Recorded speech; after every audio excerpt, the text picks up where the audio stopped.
frozen coastline, wind tearing across the white expanse of Svalbard. Beneath the ice, a flash of metal, a curve of rusted steel, and the faded outline of a swastika. In 2023, a satellite anomaly led a Norwegian research team to what history said no longer existed, a German outpost buried since 1944. Inside its sealed corridors lay decades of silence and secrets the world was never meant to see. As investigators descend into the ice tunnels of Operation Echo, every artifact, every coded message reveals a war that didn't end. It just went quiet, waiting to be found. Chapter 1. The World Before the Ice. Before the snow buried the past, before the radio towers froze into silence, the world in 1939 was on edge, tense, yet unaware of how far that tension would reach. Europe stood divided, its skies darkened not by clouds, but by uncertainty. In Berlin, the banners of the Third Reich hung from every balcony, symbols of order and fear woven together. Factories roared with production, not for prosperity, but for war. Steel, oil, and ambition became the new currency of power.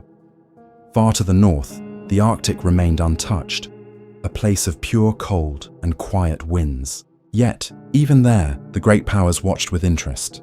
The region's isolation was perfect for secrecy, its vast distances ideal for experiments away from prying eyes. The Arctic Circle became more than a frontier. It was a stage for the unseen battles of intelligence and technology. Norway, Sweden, and the Soviet Union eyed one another across frozen borders, aware that whoever controlled the skies above could command the world below. For ordinary people, the shift was gradual. A teacher in Hamburg noticed her students disappearing.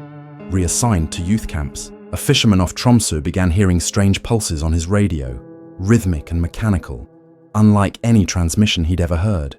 In London, analysts at Bletchley Park were already intercepting coded bursts that defied known frequencies. Something was moving through the ether, signals that came and vanished without origin. By 1940, Europe was burning. The Wehrmacht moved like a machine, swallowing cities, borders, and lives. But even as armies clashed, another war unfolded behind the scenes, the war of information. The German High Command invested heavily in signals intelligence, believing that mastery of the invisible spectrum would decide the fate of nations. Project Echo was conceived in secrecy, a directive to create a remote listening station capable of detecting Allied transmissions and scrambling. Radar signatures before they reached the mainland, the Arctic provided everything they needed: isolation, silence, cover.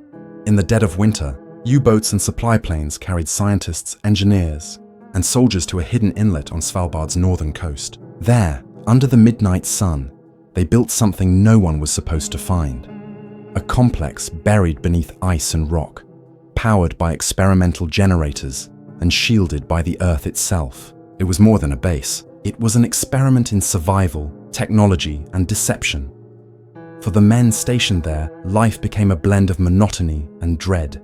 Weeks passed without orders. Food froze solid. Radios crackled with static and whispers they couldn't explain. One soldier, Hans Keller, wrote in his diary, "The ice hums at night. It's as if the sky itself is listening back." That diary would vanish, along with the rest of the garrison, before the war ended. The outside world never knew of their existence. Reports were redacted, supply logs erased, the coordinates struck from military records. When Allied forces combed through captured archives in 1945, Operation Echo appeared only once. A single entry marked abgebrochen, terminated, no reason given, yet even then, the Arctic held its silence. Locals spoke of strange lights flickering above the fjords long after the war. Soviet patrols noted magnetic interference over the same region through the 1950s, but the location, the true story, stayed hidden under snow and secrecy, waiting for the day the ice would melt enough to tell it. This was the world before the discovery, a world consumed by conflict, driven by obsession, and blinded by ambition. Nations fought for land, for ideology, for control of the visible world, but beneath their feet and above their heads, another kind of war had already begun. One fought not with bullets, but with signals, shadows, and silence. And in that silence, Operation Echo was born. Chapter 2. The Architects of Silence. By 1942, the Reich's war machine had stretched itself thin across Europe. Victories came fast, too fast. Behind the triumphal parades, Hitler's inner circle began to understand the limits of brute force. To win the war, they would need to dominate what they could not see. Airwaves, frequencies, the electromagnetic pulse of the modern world. From this realization came the order to expand experimental communications warfare. And deep within the archives of the Abwehr, a directive was issued to create a listening post beyond the reach of enemy bombers. It was called Eisstellung Echo. The Ice Station Echo, Colonel Wilhelm Brandt, a signals engineer turned officer, was chosen to lead it. His service record was immaculate, but his reputation was that of a man more loyal to science than ideology. He spoke softly, took notes obsessively, and carried a journal filled with frequency diagrams instead of military plans. Brandt was tasked with testing what he called adaptive interference fields, early attempts to manipulate radar through harmonic distortion. To the men above him, it sounded like sorcery. To Brandt, it was mathematics, elegant and ruthless. The station's construction began under the cover of darkness in 1943. Supplies were rerouted from occupied Norway. Labor pulled from prisoner transports whose names never appeared on any list. The Luftwaffe provided aerial equipment. The Kriegsmarine handled logistics. Only a handful of officers knew the full truth. The rest believed they were building a weather outpost, another northern watchtower against the Allies. But Brandt's team of engineers worked in silence, assembling antennae capable of detecting Allied bomber signals hundreds of kilometers away. In one recovered note, Brandt wrote, "If we can see them before they see us, the war changes." Meanwhile, across the sea, the Allies were listening too. British cryptographers noticed faint disturbances in their radar sweeps. Echo returns that didn't match any aircraft. False ghosts, they called them. American analysts in London logged similar readings and wondered if German scientists had found a way to create phantom targets. No one could prove it. No one could trace it. The signals came and vanished like breath on glass. In Berlin, propaganda spoke of new Wunderwaffe, miracle weapons that would turn the tide. Most were delusions, designed to keep faith alive as the front collapsed. But deep beneath Svalbard's glaciers, Brandt's team was nearing a breakthrough. The operations journals describe early success in wave reflection modulation, effectively bending radar signals using the Arctic's ionospheric layers. The station became a fortress of data. Banks of oscilloscopes, recording reels, and insulated power cells humming beneath meters of ice. The Arctic environment was merciless. Temperatures plunged to 40 below. Fuel froze. Communication lines failed. Yet the scientists stayed, driven by fear and fascination alike. They wrote less of patriotism and more of survival. One diary entry, dated December 2nd, 1944, simply read, "We have reached the point where the sound of silence becomes unbearable." That same winter, Allied bombers intensified their strikes over Europe. The war was turning and Germany's desperation grew. Brandt's transmissions to Berlin became shorter, more erratic. He requested immediate evacuation twice. Both denied. Officially, Operation Echo was to remain operational until signal data is complete. Unofficially, the outpost was expendable. The Reich had bigger concerns: retreat, resistance, collapse. As 1945 approached, something strange happened. The station's transmissions changed, not in content but in tone. Allied monitoring posts near Scotland began receiving ghost signals on abandoned frequencies. Fragmented bursts of Morse code repeating the same word, Ru. Silence. Then, nothing. After the surrender, Allied teams scoured Norway and the Arctic coast for any trace of the facility. They found empty crates, burnt papers, and rumors. A British officer recorded a statement from a local trapper who claimed to have seen men in black coats loading metal crates onto a submarine days before Germany's surrender. When asked what was in them, he only said, "Machines that sang in the snow." The official record ends there. Brandt disappeared. No bodies were ever recovered. No wreckage identified. For decades, Operation Echo was dismissed as a myth, a ghost story told among historians and Arctic explorers, but hidden within Cold War archives, buried under layers of classification, fragments of Brandt's reports survived. One memo dated February 1945 mentions resonant anomalies, electromagnetic distortions that persisted even when the generators were shut down. It was as if the station itself had begun transmitting. To most, it sounded like nonsense. but to the intelligence agencies of the Cold War, it was worth attention. Soviet radar operators reported phantom signatures across the Barents Sea throughout the 1950s. US listening posts logged similar interference in 1962, during the height of the Cuban Missile Crisis. No one connected them to a German station lost beneath the ice, not until the 21st century, when a Norwegian research satellite recorded the anomaly that led to its rediscovery. History had buried the architects of silence, but silence, as Brandt once wrote, has a way of remembering what men forget. Chapter 3: Beneath the Frozen Sky. The day began with a sound no one expected, the low hum of rotors slicing through Arctic air. In 2023, the research team from Oslo University's Polar Division arrived at the site that satellite imagery had flagged months earlier. What they saw from above was unremarkable, an expanse of ice fractured by wind and time. But beneath the surface, ground-penetrating radar showed shapes that were anything but natural. Perfect lines, right angles, and a metallic density consistent with reinforced steel. As they landed, the team moved carefully, faces hidden behind frost-streaked visors. The temperature was -30. The light never changed. Dim, bluish, endless. Dr. Ingrid Halvorsen, the expedition leader, had studied wartime installations her entire career, but nothing prepared her for this. "It shouldn't be here," she whispered into her headset as the first borehole revealed a rusted hatch beneath 3 meters of ice. The hatch bore faint markings, the eagle crest of the Third Reich, almost erased by corrosion. Below it, 2 words: Eisstellung Echo. The cutting team worked in silence. Steam rose as the torch bit through metal that hadn't seen light in nearly 80 years. When the seal finally broke, a gust of air escaped. Stale, cold, and heavy with the smell of oil and dust, the tunnel descended at a steep angle, lined with frozen cables and collapsed conduits. Their headlamps revealed German text stenciled on the walls. Funkraum. Generatorhalle. Verboten. Each step deeper carried the weight of decades. A descent not just into ice, but into history itself. Inside, they found everything preserved as if time had simply stopped. Desks, instruments, uniforms frozen in place. An old radio console stood against the wall, its dials still intact, its glass panel covered in a thin layer of frost. Nearby, a half-open journal rested on a metal crate. The ink had faded, but the handwriting was unmistakable. Colonel Wilhelm Brandt. His final entry read, "Signal inversion successful. Berlin orders silence. Remaining here until further instruction." That date, April 7th, 1945, less than a month before Germany's surrender, the discovery team pressed on. They found storage chambers filled with canisters, old reels of magnetic tape labeled Versuch 14 and Polar Contact.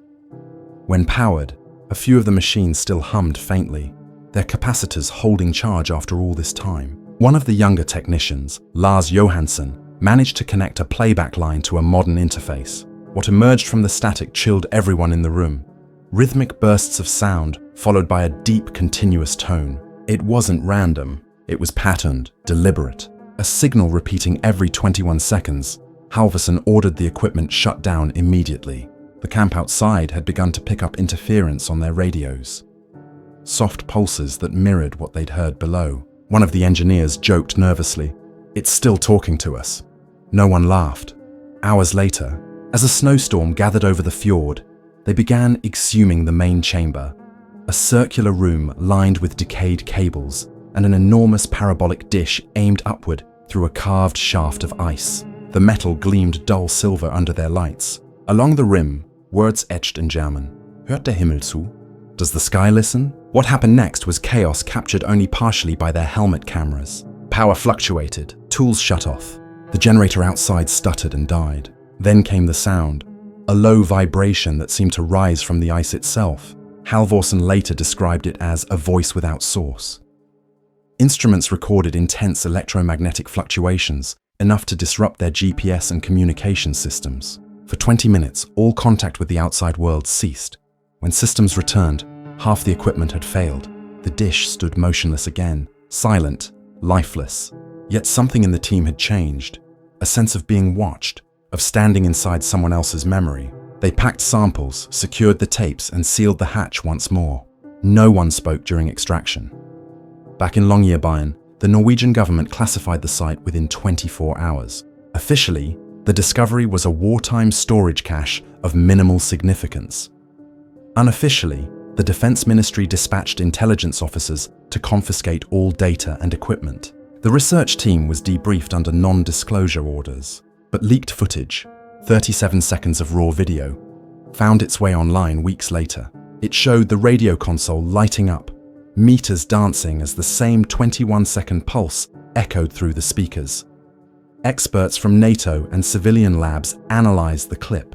Some claimed the signal was an artifact of the equipment. Others pointed out that its frequency matched Cold War-era radar interference once logged in the 1960s, the so-called polar ghost. The implication was impossible to ignore. Operation Echo's transmissions might never have stopped. They had simply gone unnoticed, blending into the static of the modern world.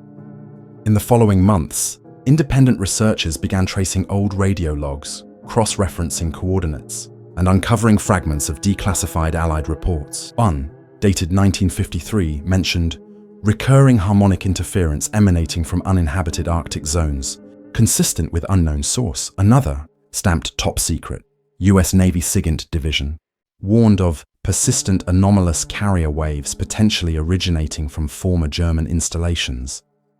The conclusion was chilling. The station had remained active, autonomously broadcasting, for decades after its creators were gone. As Halvorsen put it during a private interview, "We opened a door that history had sealed shut, and something on the other side remembered us." The world above continued unaware. Flights crossed the Arctic sky. Satellites orbited, scanning oceans and storms. But somewhere beneath the frozen horizon, beneath tons of ice and silence, an old machine waited, built for war, forgotten by men, yet still awake in the darkness. Chapter 4. After the Silence. In the months that followed, the discovery of Operation Echo became a quiet storm behind closed doors. The Norwegian government maintained its position. A minor archaeological site, no further comment. Yet whispers began to surface across intelligence circles in Europe and the US. Whispers about electromagnetic anomalies, recovered documents, and orders that had come down from no clear authority. The research team, once celebrated, found themselves isolated. Their funding was withdrawn. Calls went unanswered. Officially, they had been reassigned. Unofficially, they had seen too much. Dr. Ingrid Halvorsen kept her field journal hidden. In its pages, she described not just the discovery, but the feeling that lingered long after they left the site. "The air feels different," she wrote. "Phones drop signal, compasses twitch. It's as if the ice remembers the frequency." Her handwriting grew more erratic toward the end. The final entry simply read, "The signal stopped today. I miss it." She never spoke publicly again. Meanwhile, across the Atlantic, fragments of recovered data began circulating through intelligence networks. The magnetic tapes, painstakingly digitized, revealed transmissions far more complex than simple Morse code. They carried embedded modulations, faint mathematical patterns repeating in endless loops. Analysts recognized them as primitive forms of frequency encryption, decades ahead of their time. To military historians, it was proof that Operation Echo was not just a listening post. It was a prototype for signal warfare, a direct ancestor to the technology that would dominate the Cold War. Then came the part no one expected. Buried deep within the static, one of the analysts found a transmission time-stamped May 8, 1945, the day Germany surrendered. The content was brief, almost human. A single line in Morse, "Echo remains. We will not be forgotten." The coordinates embedded in the header matched the exact location of the Svalbard site. Brandt's signature tone pattern confirmed authenticity. It was, without question, his final message. The discovery reignited the debate over what truly happened at the station's end.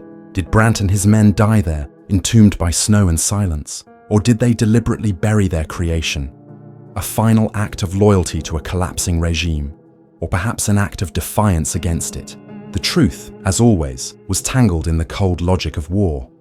Norway's defense archives later admitted, under parliamentary pressure, that a restricted analysis of the site had taken place.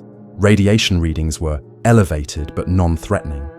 The main chamber's dish had been dismantled and flown to an undisclosed NATO facility. When questioned, an anonymous official simply replied, It was not built with materials known to 1940s metallurgy. No further comment was given. For the people who had lived near the Arctic Circle for generations, none of this was new. Fishermen spoke of lights flickering beneath the ice in the darkest months. Hunters told stories of compasses spinning wildly near old German outposts. The past had always hummed beneath their boots. The residue of forgotten wars and machines that once dreamed of conquest. The rediscovery of Operation Echo simply gave those legends a name. But for the survivors, the few who had walked those tunnels, the aftermath was quieter, heavier. One technician, Lars Johansson, left the team months later and returned to civilian life. In an interview years afterward, he said, "When we powered the console, it felt like someone was listening. Not God, not ghosts, just someone. Somewhere. Waiting." His voice broke, and he refused to elaborate further. As the ice continued to melt with each passing year, more fragments emerged. A radar dish here, a transmission log there. Artifacts thawed from the permafrost like memories resurfacing from a long sleep. Each discovery sparked brief headlines, then faded into bureaucracy and silence again.